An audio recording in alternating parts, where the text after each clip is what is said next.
Thank you for being here at the end of the conference. I noticed the numbers have thinned out a little bit, but not as much as I thought, so I appreciate those of you who've gone the whole distance. Always interesting to come into the end of theological and ideological discussions around things like experimentation. In the late 90s, I was running the Future Warfare program in what was then ADHQ, and when we were doing the alternate futures methodology, and we were having similar discussions in 1997 around who should control experimentation, what the agenda should be, should the capability managers have their own programs. It's good to see that we're still having that same vigorous and robust debate. I think what's changed now, though, is that with the advent of the strong strategic centre, it's very clear that there should be no experimentation being done that isn't consistent with what's coming out of the centre. And I think, as Matt made the point about having all operating off the same baseline, I think that's very important. But also, I think the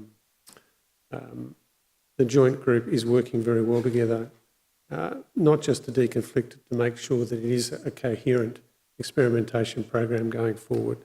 So I think that is useful. I've had a bit of a debrief on what you've been talking about, which has been good. I'm not going to go over that because we'll go away and have a look at some of the learnings out of the conference. One of the things I want to make sure is that we don't have conference afterglow. We all get very excited at conferences and we come up with thundering good ideas.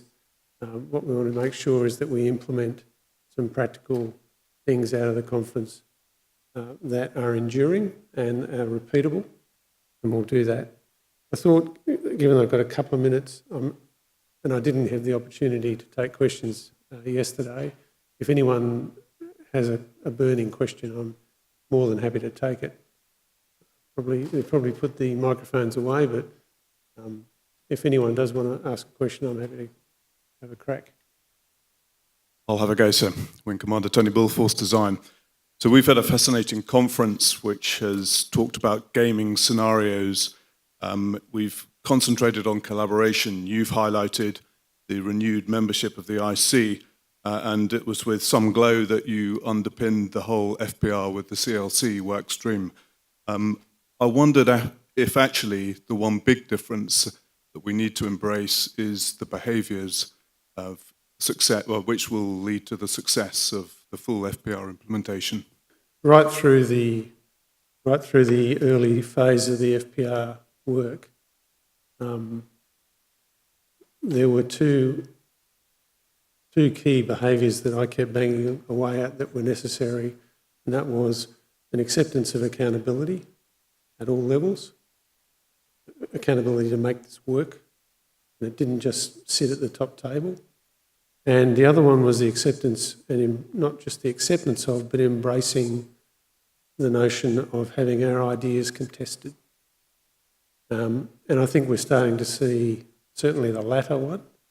I'm not sure I would characterise everyone as embracing contestability, but I think there is a very good acceptance of the role of contestability, but I think contestability needs to be thought of more broadly in this process, and not just the formal contestability process.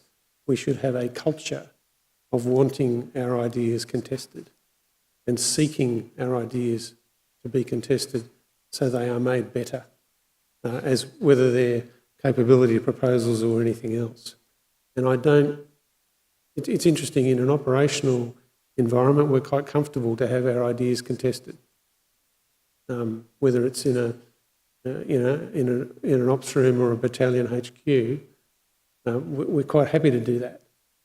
But we get into this environment and suddenly we become very defensive about our ideas and our proposals and our agendas. And I think we've got to sort of bring some of that operational behaviour back into the administrative world that we live in. I think we are slowly cascading the behaviours down. I've had a number of people come up to me in the lift, in the tunnel to R2 and a whole bunch of places like that. People I don't know, a lot of them in project land, who have said, can I just say that what you guys are doing in terms of the CLC is actually really making a difference to my life. And I think that's the best feedback that I've had through the whole FPR is those people coming up and saying, you know, you've reduced the amount of documentation that I have to produce that I knew no one read. You're making decisions based on relevant information and being prepared to take some risk in the process, and that's giving a lot of us a bit of hope. Now, I'm not sure that's a universal view, but it's based on, you know, at least 7 or 8 people at different times stopping me and making that point. Now, that generally doesn't happen in this place, so I take that as at least one indicator that it is starting to get down to the working level that we are trying to make a difference, and hopefully we are making a difference. Any more? Okay, thank you very much for coming. Thank you for staying the course. And can I thank Mel and the team for putting this conference together. I'm pretty sure that it will become a regular part of the Force Design calendar, and I look forward to talking about the outcomes from this and starting to plan next year. Thanks very much.